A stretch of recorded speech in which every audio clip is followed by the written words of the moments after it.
Every single day, thousands of first-time founders crash into the same invisible trap. It slams into them so hard they don't even realize what hit them until it's too late, until the fire inside starts to flicker and die. This trap isn't about lack of capital, or the wrong product, or even timing. No, it's way more brutal than that. It's about losing that burning connection to why they started in the first place. The raw, untamed fire that made them say, "I'm going to do this. I'm going to build something real, something that matters." Because the single biggest mistake isn't a missed market opportunity or a bad pitch, it's giving away that fire to everything and everyone else. It's surrendering your soul to the noise, the doubts, the easy paths disguised as wisdom. You're not here to play small. You're not meant to simply fit the mold handed to you by some outdated playbook. But what happens? You get distracted, pulled aside by every shiny promise, every how-to trick, every voice telling you to slow down, wait, follow the rules. And before you know it, your mission blurs, your vision clouds, and the thing you wanted most, the freedom to create your reality, starts slipping through your fingers. Founders choke on this every day, caught in survival mode, drowning under advice and expectations that don't serve. Your mind starts questioning everything. Am I on the right path? Is this idea strong enough? Am I good enough? And once doubt settles in, that fire, the true power behind your vision, turns to smoke. Think about how often you've been told to just validate your idea, to find product market fit, as if that's the whole game. But here's the ugly truth nobody says loud enough. Validation doesn't ignite passion. It doesn't build resilience. It's at best a direction sign, not the engine or the fuel. The real beasts that eat founders alive? Isolation, misalignment, and the slow death of their own voice.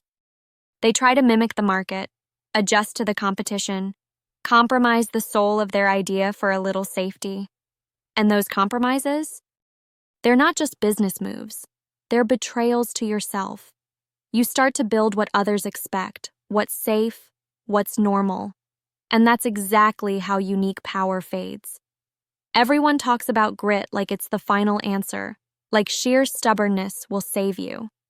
But grit without clarity, a fierce, wild vision, will grind you down until you're exhausted and broken.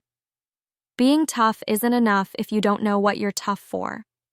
What's missing, the real secret weapon, is the ability to hold your own reality fiercely, to protect your creative light from every hit of discouragement, every whisper of conventional wisdom that says, "You can't." When you lose that, you lose everything. And it's not because you're not capable, it's because the world, this world built on illusions of freedom, is designed to drain you, to keep you in line. Here's the striking part most founders never hear. The world around you is an illusion made to trap you, to make you obedient. It wants you to believe you're free, but freedom is being sold like a product while the real freedom, sovereign, dangerous, transformative, is quietly suffocated. Every system, every rule, every best practice is a fence, a wall around your genius. The biggest mistake first-time founders make is letting themselves be captured by those invisible fences. They stop thinking critically. They lose their revolutionary spark. And when the system rewards mediocrity more than brilliance, you start doubting your edge because it feels lonely, risky, too different. You're not here to join the crowd or fix what's broken in the old ways. You're here because you see the cracks, because the borrowed life is unbearable. You want more than a checkbox on some corporate milestone. You want to become something new, something not yet imagined. This means radical rebellion, not just against the system, but against your own inner patterns. You've got to unlearn what's been drilled into you since day one. You have to question every truth you hold, tease apart what's yours and what's handed to you. And that is terrifying. It demands a ferocity most aren't prepared for. It forces you to be ruthless with your time, your energy, your people. But then, the liberation comes, not through comfort, but through conviction. It arrives when you stop chasing safety and start chasing alignment with your real fire. When you look around, really look, and choose the few who burn as fiercely as you do, instead of settling for the many who just hum along. Connection isn't just a buzzword here, it's survival. Misaligned brilliance is the silent killer of startups. Being brilliant alone, isolated, against the grain, that's a slow death sentence. But when you forge links with others who don't just understand the struggle but share the intensity, the era of being misaligned ends. Energy multiplies, ideas explode, the extraordinary becomes possible. Imagine throwing off the rules that don't serve and creating your own framework, your own language, your own ecosystem where the rare find each other like magnets. No compromises. No apologies, just pure, unfiltered creation. This is what frees founders. Not more how-tos, but a real network of people who get that you're here to redefine what's possible, not to be normalized. We often forget that the greatest power a founder has isn't the product or the pitch or the market itself. It's the ability to live sovereign, to make your will your weapon, to stand, break, rebuild relentlessly until the world itself bends to your vision. Being patient is part of this, not a slow slide or hesitation. No, this is eternal patience.